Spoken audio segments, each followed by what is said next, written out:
Can someone please stop that for a couple of minutes? Because this can't wait. Hello guys. This was not supposed to be our first official video.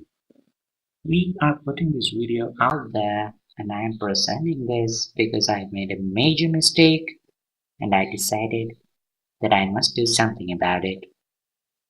First of all, as you can see, our studio is being built and the room is full of dust and trash. I am covering my face because I have a serious dust allergy. I'm sure you'll understand our situation, and it has absolutely nothing to do with the fact that our animators aren't ready to do the mouth movements. What? Oh, okay. Okay, let's discuss what we came here to discuss and get out of here before the allergy messes me up. You all want to know the mistake I did, don't you? It is. Oh, where were we? Oh, yes, the mistake I made. It's so serious, you guys, that I couldn't sleep for a month properly. Oh, shh. I can't keep up with this life. I can't keep up with this life.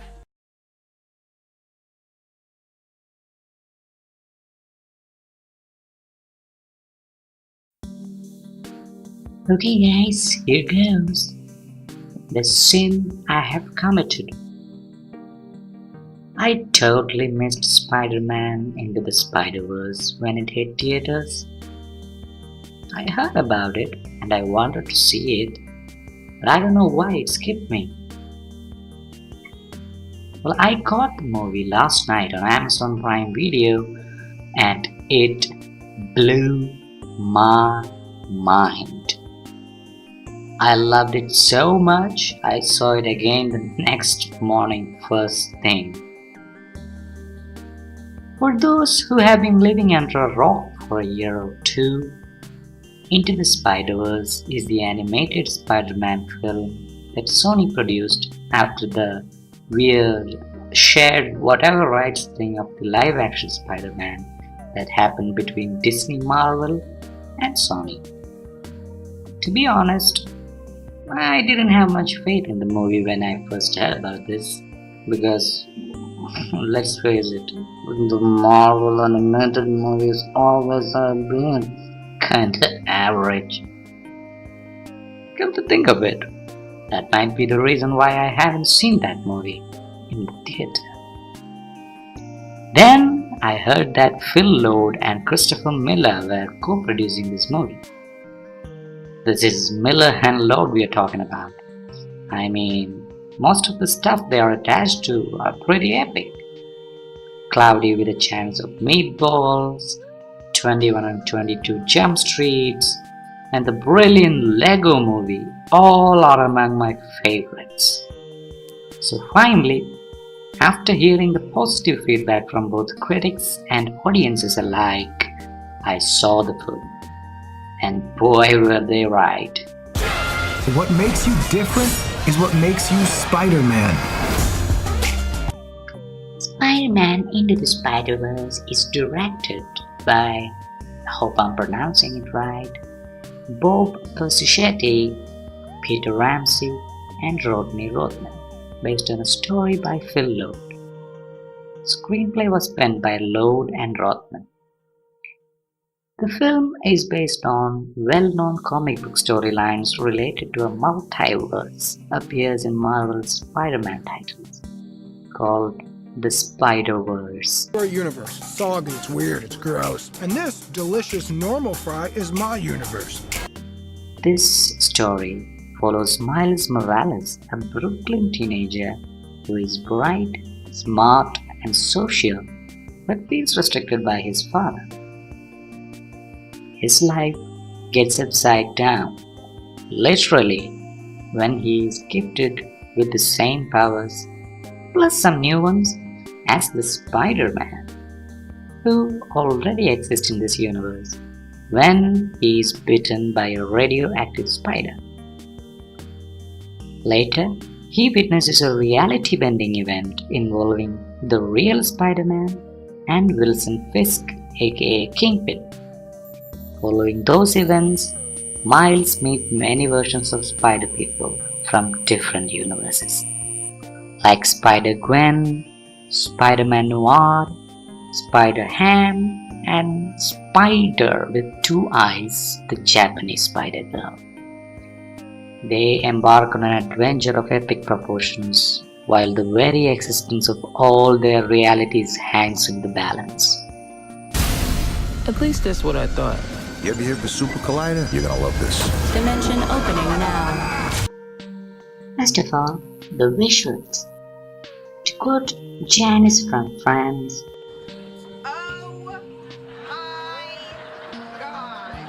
the very first thing I regretted not seeing this movie in the theater, because they were gorgeous.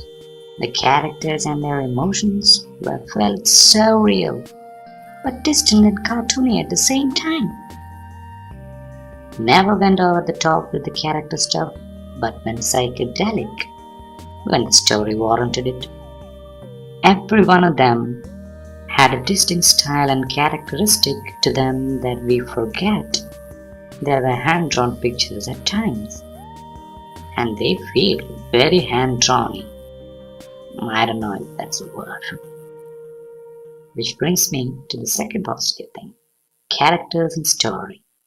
The fans have been asking to adapt Miles Morales to cinema for a long time. We got a little Easter egg in the form of Aaron Davis, played by Donald Glover in Spider-Man Homecoming. In this film, the same character is featured prominently and voiced by none other than Mahershala Ali. Here he has a major role, and the relationship between him and his nephew, Miles, is explored much further. The villains are also cool, especially Kingpin, voiced by Liev Schreiber. Somehow, his portrayal and character reminded me of Vincent D'Onofrio's performance in the early seasons of Marvel's Daredevil, the Netflix show, the tone of which is too different from this movie. His motivations were clear, even though we don't spend a lot of time with him. Also, you're gonna love Doc Ock, trust me. Now to our heroes, the Spider-People.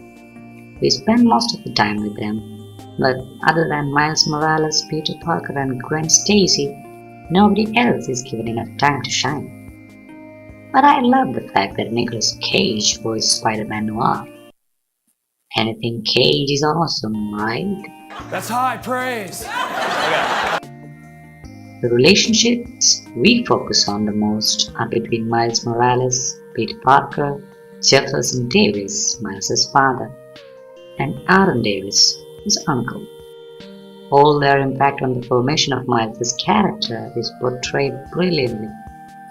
It is a heartwarming family tale and friendship story at the same time. The mentor-mentee relation between Peter and Miles is fun to watch and is the highlight of the movie. So you want to learn to be Spider-Man? Can you teach me? Yes, I can. Time to swing.